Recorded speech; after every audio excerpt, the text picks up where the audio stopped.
Frères et sœurs, chers amis, nous sommes invités en cette semaine sainte qui vient à nous réjouir.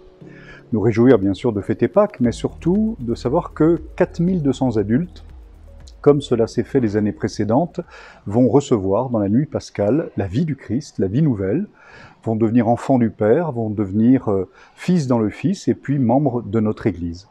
4200 personnes, cela veut aussi dire que malgré la difficulté venue de la pandémie, ce moment difficile bien évidemment pour faire vivre notre Église, mais aussi malgré le rapport douloureux de la SCIAZ, eh bien des hommes, des femmes font confiance à notre Église, font confiance au fait de pouvoir entrer dans cette famille spirituelle et d'y trouver ce qui va les éclairer, les nourrir et les faire vivre ici, maintenant, et nous le savons bien, jusque dans la vie éternelle.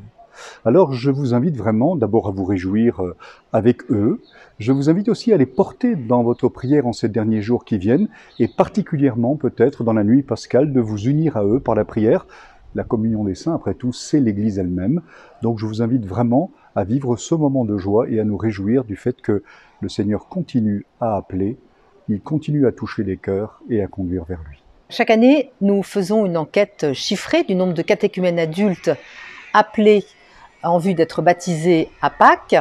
Et nous faisons aussi un approfondissement sur un des angles, un éclairage sur ce phénomène du catéchuménat. Cette année, nous avons voulu regarder de plus près un phénomène qui se développe, ce sont les demandes de sacrements au sein d'une même famille. Des sacrements de l'initiation chrétienne, baptême, confirmation et Eucharistie. Par exemple, il y a des fiancés qui se préparent au mariage, dont l'un des deux demande un sacrement, le baptême, l'Eucharistie, la confirmation.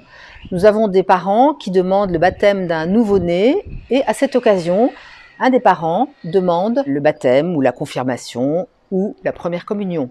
Il arrive même que nous ayons des fiancés dont aucun des deux n'est baptisé et qui demandent le mariage chrétien. Alors il s'agit de faire un cheminement avec eux, du baptême et vers le mariage. Et puis, il y a aussi des parents qui ont des enfants en école primaire, qui se préparent à la première communion ou au baptême. Aussi des adolescents qui entraînent leurs parents vers une demande de confirmation.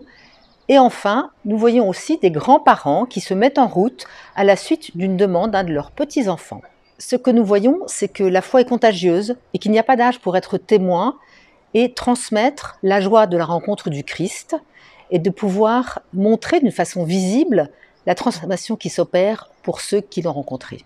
Nous nous réjouissons de voir toutes ces voies que le Christ emprunte pour favoriser sa rencontre et la transmission de la bonne nouvelle de l'Évangile dans nos vies.